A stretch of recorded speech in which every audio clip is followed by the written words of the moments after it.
So I want to just say that this is really an honor. And I want to start by saying,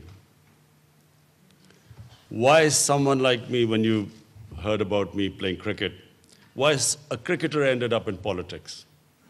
I just want to tell you, first of all, my beginnings in politics, and then I'll come to what is probably the most important thing for us, the relationship with China, the Pakistan-Chinese relationship, which for us, for Pakistanis, is the most important relationship.